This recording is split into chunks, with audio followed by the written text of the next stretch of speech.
Assalamualaikum Bu. Waalaikumsalam warahmatullahi wabarakatuh. Bagaimana kabar Bu Saada hari ini? Alhamdulillah baik. Kamu gimana kabarnya? Aku juga baik. Sakira, gimana kabarnya? Sakira? Saya Zanuba dan ini teman-teman saya Syakila dan Syakira. Dan kami ingin mewawancarai Ibu tentang bagaimana cara public speaking yang benar. Apa yang perlu disiapkan sebelum public speaking? Oke, langsung ya ke materi. Apa yang harus dipersiapkan sebelum public speaking? Tentu kalian banyak hal yang harus kalian persiapkan. Yang pertama adalah materinya. Materinya itu kalian lihat dari tema, dari judul, dari audiensnya siapa aja yang dengerin kalian, yang tamu yang datang, terus undangannya siapa aja. Dari situ kalian bisa membuat materi yang baik. Selain kalian mempersiapkan materi, kalian tentu mempersiapkan penampilan kalian. Kan nggak mungkin ya kalau kalian public speaking tapi bajunya acak adut gitu, atau ketika kalian public speaking di tempat kementerian kalian pakai bajunya cuma celana jeans yang ketat, pakai baju kaos, kan nggak mungkin. Jadi harus pakai jas, harus segala macam. Jadi kalian harus memakai kostum sesuai dengan acaranya. Itu penampilan penting banget ya, karena yang dilihat sama audiens itu menjadi nilai, orang jadi suka ya. Terus yang kedua adalah selain materi, penampilan, kalian juga harus mempersiapkan gerakan, intonasi suara kalian, terus juga ice breaking tentunya. Terus juga kalian juga harus menyiapkan selalu senyum. Jangan tampil dengan hati yang cemberut, hati yang sedih, yang pokoknya apapun masalah yang kalian punya di rumah, ketika tampil kalian lepasin semua. Kalian harus tampil all out untuk orang-orang. Jadi orang melihat kalian happy, bagus dan menarik, seru tentunya. Bagaimana menemukan topik yang menarik? Cara menemukan topik yang menarik tentu pertama kalian harus menyesuaikan materi dengan tadi tema, judul. Kalian tanya sama panitianya, apa sih temanya, apa sih judulnya yang mau diangkat, terus sama siapa aja yang datang. Yang datang itu anak-anak, remaja, atau orang dewasa, atau orang tua. Nah, ketika kalian udah dapat itu semua, kalian cari referensi baik dari buku, baik dari internet, ataupun dari pengalaman yang kalian dapetin, ataupun pengalaman orang lain. Sisipin semuanya ya, ditulis di materinya itu kaliannya. Bagaimana cara melakukan ice breaking? Ice breaking banyak banget ya, kalian bisa dapetin di sumber-sumbernya ya, dari YouTube, ataupun kalian pernah ikut pelatihan dari public speaking, kalian pasti akan dibekalin beberapa ice breaking ya. Ice breaking itu jangan terlalu kebanyakan juga, dan jangan terlalu monoton. Jadi ada orang-orang yang suka ice breaking, tapi ada juga orang-orang yang nggak suka ice breaking. Jadi ice breaking itu gimana? Yang tepat yang dilakukan adalah ketika kalian lihat narasumbernya itu udah bosen. Ketika udah bosen, udah mulai jenuh dengerin kalian, udah nggak antusias, udah nggak respon, kalian boleh ngelakuin ice breaking. Ice breakingnya itu cari yang menarik.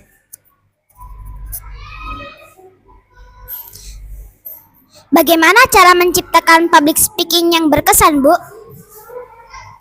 Menciptakan public speaking yang berkesan itu dimulai dari pembukaan. Awal pembukaannya itu kalian usahain banget yang seru, yang menarik, dan yang beda, yang bikin orang-orang ketika kalian memberi salam aja langsung gitu. Tapi kalau misalnya kalian pembukaannya itu udah datar, udah kaku gitu, itu nggak menarik. Jadi menarik itu langsung pembukaan, nanti materinya itu kalian intonasinya mainin. Jangan kaku, jangan terlalu monoton. Mainin intonasi itu penting kalian mainin untuk menarik audiens mendengarkan kita. Jadi mereka tuh kayak nggak dengerin kita baca berita gitu, tapi mereka tuh emang dengerin kita lagi bercerita. Itu lebih seru kan dibanding mereka.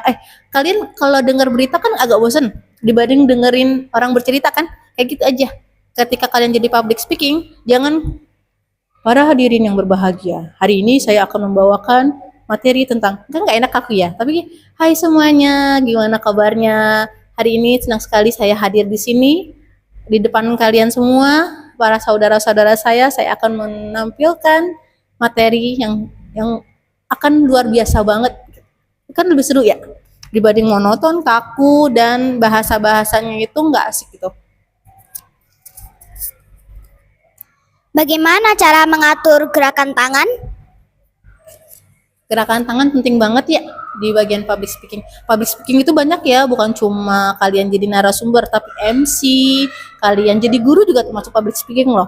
Kalian kan tampil di depan itu public speaking. Pokoknya public speaking itu ketika kalian ngomong di depan itu udah termasuk public speaking. Gimana gerakan tangannya itu sangat banget berpengaruh. Kalau kalian tampil di depan, jangan sekali kalian begini. Nggak boleh dekep kayak bos gitu ya, nggak boleh. Terus nggak boleh masukin tangan ke saku, kayak kelihatannya santai gitu. Terus apalagi begini, nggak boleh.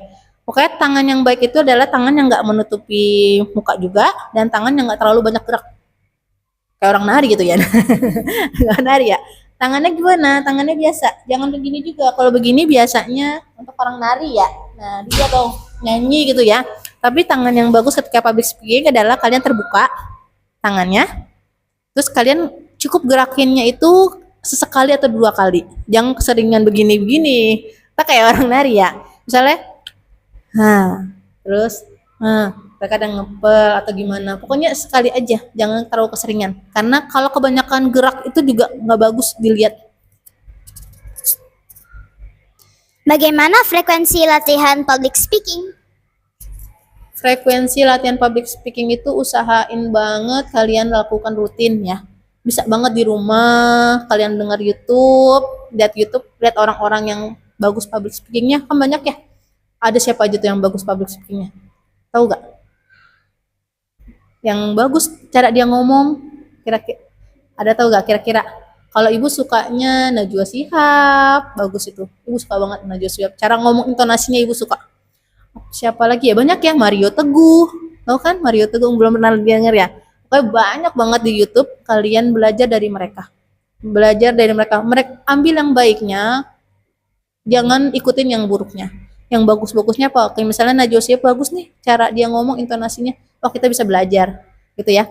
Frekuensinya gimana? Kalau bisa tuh rutin, kalian boleh loh. Ibu kalau dulu tuh sering latihannya tuh di depan cermin. Jadi ibu ngelihat diri ibu di depan cermin, kayak gini ngomongnya. Terus kalau dengar suara gimana? Rekam suara kalian. Kalian bisa ngerekam. Kalian latihan.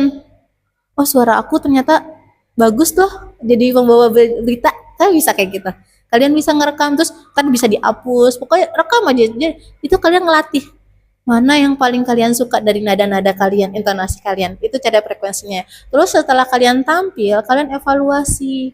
Apa yang tadi kurang, apa yang tadi salah, tapi jangan jadi penyesalan, jadi pelajaran buat kita. Jangan disesalin, apa yang udah terjadi udah biarin, tapi kedepannya ternyata aku nggak boleh begini loh, ternyata harus tambahin ini, ternyata tadi salamnya terlalu kepanjangan, pembukaannya terlalu kebanyakan atau gimana. Pokoknya itu jadi evaluasi buat tampilan selanjutnya, tapi jangan jadi nyeselin, jelek tadi aku nampil, aku nggak mau tampil lagi. Jangan kayak gitu ya. Kalau kalian merasa jelek tampilan kemarin, kalian harus jadi pelajaran lebih baik lagi tampilan selanjutnya. Menurut ibu, apakah perlu menghafal teks? Menghafal teks ya. Menghafal teks itu perlu kalau menurut ibu ya. Perlunya itu, tapi jangan semuanya, jangan kebanyakan. Jadi kalian tetap punya namanya quick card. Itu kayak kalian tulis poin-poin yang penting. Kalau di MC tulis susunan acaranya. Jadi nggak semuanya dihafal. Kalau semuanya dihafal, kita tuh cenderung kaku sama hafalan kita. Jadi ketika kita ngeblank ada kalimat yang kita lupa, apa tadi tuh? Apa tuh? Jadi kita mikirin apa yang tadi lupa. Jadi buyar semua yang kita omongin. Jadi kita bebas aja ngomong.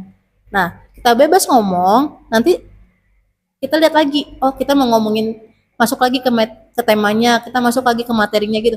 Tapi jangan dihafalin semua. Kalau dihafalin semua pasti ada kata-kata yang lupa. Itu kita suka stres. Kita kalau udah ada tampil, kita lupa, kita kelihatan kebingungan.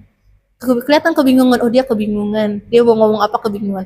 Tapi kita usahain kita hafal, nggak perlu hafal semua, tapi ketika kita lupa, kita nggak kelihatan kayak orang lupa, nggak kelihatan kayak orang panik, nggak kelihatan kayak orang kebingungan, tapi kita tetap santai gitu. Jadi enaknya itu, jadi tetap hafal tapi nggak hafalin semua banget.